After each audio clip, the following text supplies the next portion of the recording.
This is a question from a mama who has just discovered that she has a grade 3 cystocele and rectocele. It's very painful and it's affecting their quality of life at 2.5 weeks postpartum. They want to know what can be done for the pelvic floor. Should they add a pessary? Should they go see a doctor? Really struggling for how much bed rest is required and would like to explore other options. And they already have 6 kids.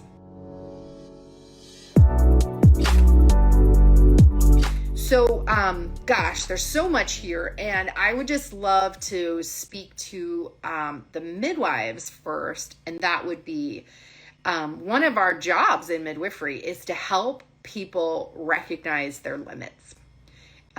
It's also our job to help people recognize that they can and are limitless, right? So we can say, you can do it even in labor when they're saying, I can't.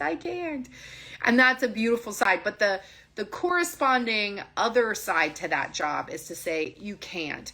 This heart rate is not good. This blood pressure is not functional. Like we have to make a different decision. And so one place where this is in postpartum recovery and pelvic floor damage or injury. A woman with a grade 3 cystocele rectocele, potentially dealing with prolapse issues of the cervix or uterus or bladder, who's in a lot of pain, they need to have a really different plan than someone who's just recovering from childbirth. And that, in my opinion, involves 6 to 8 weeks of bed rest, like complete bed rest.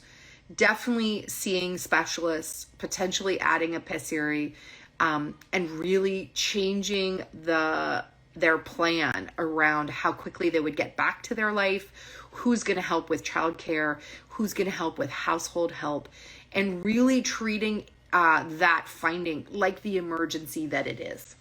Because if we don't get those muscle walls to tighten up and support the pelvic organs, then prolapse is almost inevitable, and therefore surgery will be inevitable as they move into their 40s, 50s, and 60s.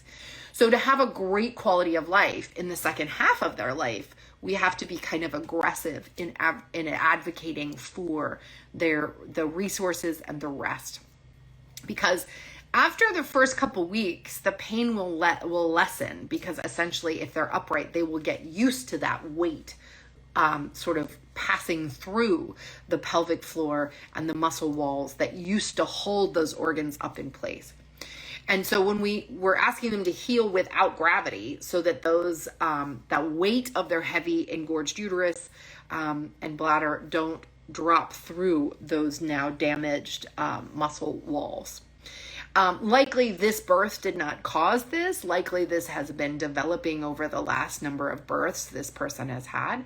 But it's a really important role for home birth midwives to have, is to ring the bell and say, time out, everything's different. You can't keep going the same way you've been going, or you're going to have a very different quality of life and face a series of surgeries.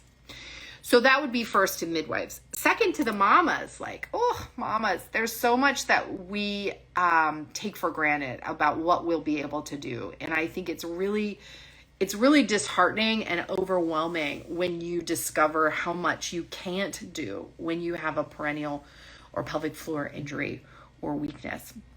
So I have a great episode on the podcast. It's free. Go check it out, Midwifery Wisdom Podcast.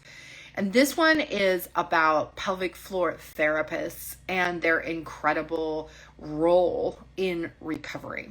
So if you don't yet know a pelvic floor therapist in your area, please find one.